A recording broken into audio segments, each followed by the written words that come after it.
Nobody tells you this when you're learning the saxophone, and that is why a lot of people quit too early. Oh my god. If you're just starting off with the saxophone or you've been playing for a while but having difficulties, this video is for you. Hello guys, welcome back to my YouTube channel with your boy CJ Sax.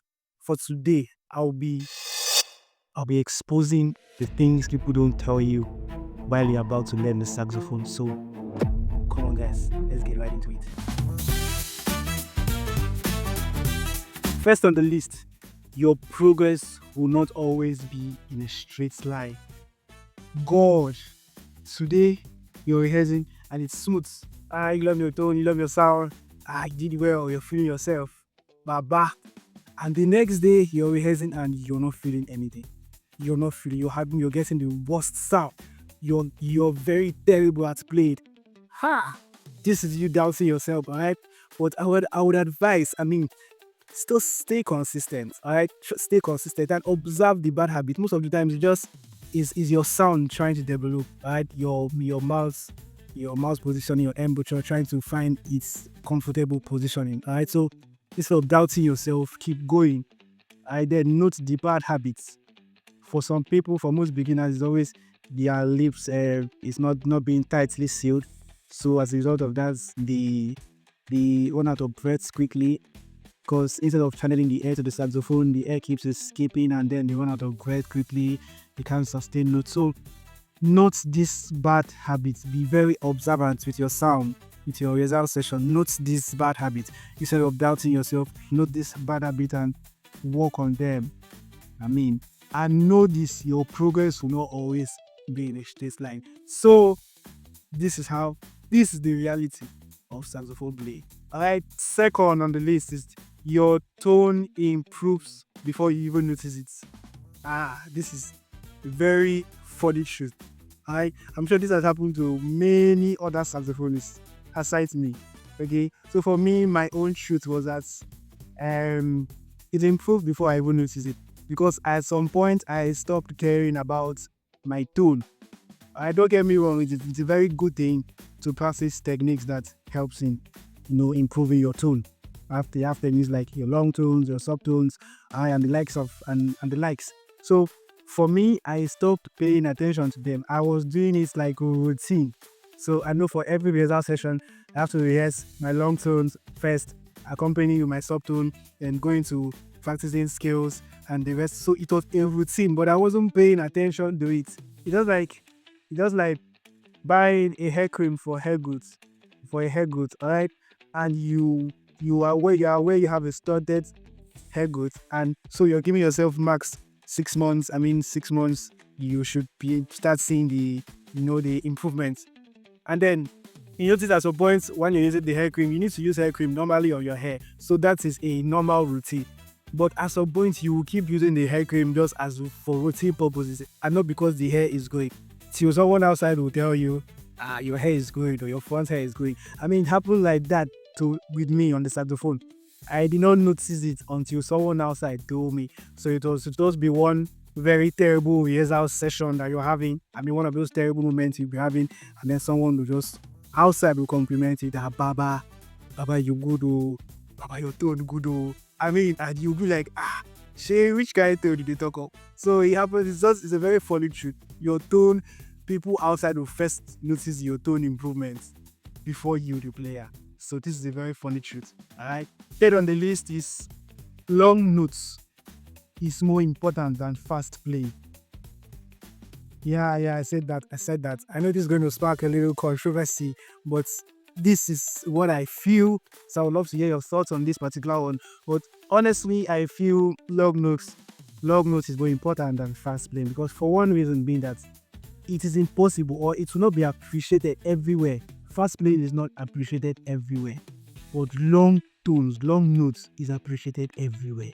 In a setting where cool music, calm environment, cool music, and then the audience just needs something for their soul. And you're playing fast licks. You're playing fast. You're adding your fast phrases. It will not be appreciated, even if you're doing something good. So it's not like doing the right thing at the wrong time. Alright, so even if you're doing something advanced, they would not appreciate you and think you don't know what you're doing. So that's a dent on your image.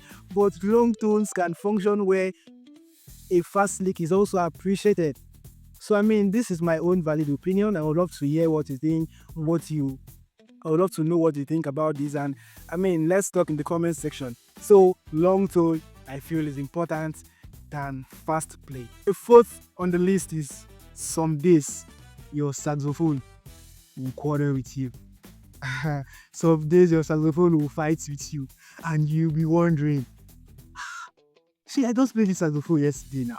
I played this saxophone 2 days ago now. This is a new rig now. Could it be the rig? Is my sax bad? Is one side occupied? Is the part open? This is just reality of the saxophone world. Alright? So most of the times it's valid to think that your saxophone has issues. I mean your gear might be bad. I mean your saxophone could be bad.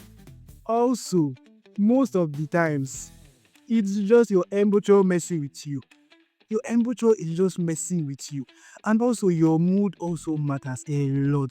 Try to set yourself in the mood. I mean, don't rehearse because you feel oppressed. Rehearse because you love doing it. Don't rehearse because you heard someone on the internet play very fastly. Maybe someone your age play very fastly and you feel oppressed and decide to take up this. No. It doesn't work that way. You need to have a clear up your mind and just play the saxophone. That way you would achieve better. But this is not a valid and a strong reason that, or a strong what would I say, something that would assure you that your saxophone will never fight. Your saxophone will always fight you regardless. I mean, you would always have that bad rehearsal session, but keep going. That is the idea behind perfection. Alright, you cannot just attain perfection overnight. You need to keep doing it. So while doing it, you experience good moment and bad moment, and you find yourself, skating through the bad moment, and boom, overnight you're very good and a better saxophonist. Yeah. Alright, fifth on the list is consistency is key. Consistency is key. This is very important. I think I've mentioned this earlier. One thing I always tell my students is that a 15 minutes every day is better than a 2 hours once a week. Right? It's better than a 2 hours once a week. This is pure reality, pure truth. Alright, so we don't even ourselves as saxophonists. I mean, we all have our certain rehearsal session limits.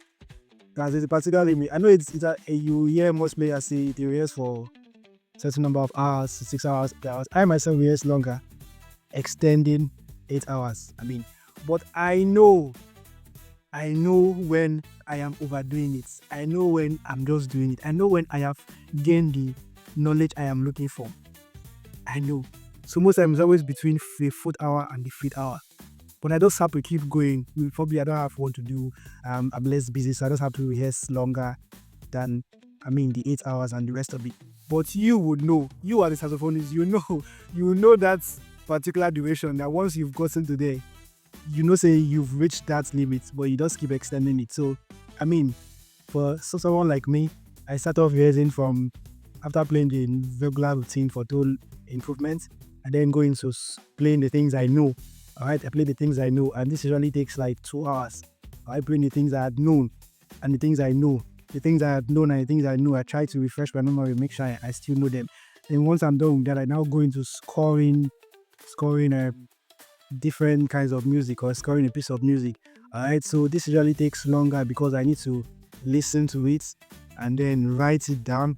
I always have to write it down because the essence of writing is so you do not just copy everything the player used. You could observe the patterns. It's very helpful. You observe the patterns and the way notes are composed that gave the player that lick he used. So it's very advisable you always write down, not for memory reference, but also so that you can also create your own patterns from there. So writing it down and then having to play at the speed in which the original player played. So usually scoring a piece sometimes takes me up to 2 weeks. Alright, because I do not want to rush about it. So I do not just want to play it and attain the perfection of the speed and all of that, but I want to know what I'm playing. I want to be able to play the same licks or phrases somewhere else. So that's how I yes, truthfully. So once I am done with that, it usually takes 3 hours. And once I am done with that, or 3 or 2 hours, I know I have reached that limit. So whatever I am playing, it's just extra. I don't know if it counts. I mean, it should count 20%, but I mean, it shouldn't exceed 20%. It's just extra. So what I'm saying is that for beginners mostly, their time, the duration sometimes always 15 or 30 minutes. I mean, so imagine you're doing 15 minutes every day consistently. It's better than just doing it 2 hours. So doing the 15 minutes consistently, you notice that you start increasing, your duration starts increasing. You could go 15 minutes, you notice you start going 30 minutes, and then 1 hour to 2 hours. So start small, but be consistent about it. Don't just rehearse once in a week and do 8 hours and come back. That is not even counting. Alright, so to be able to attain perfection, consistency is key. Alright, so guys, that'll be all for now. If this video helped you, I mean, if you can relate to this video, do well to drop a comment. I'll be at the comment section waiting for you. I mean, what parts can you relate with? What part are you presently relating with? So I'll be at the comment section waiting to hear from you. Do well to like this video, subscribe, turn on the notification bell so you get notified once I post content such as this. Alright, so till I come your screen next time, I remain CJ Sax.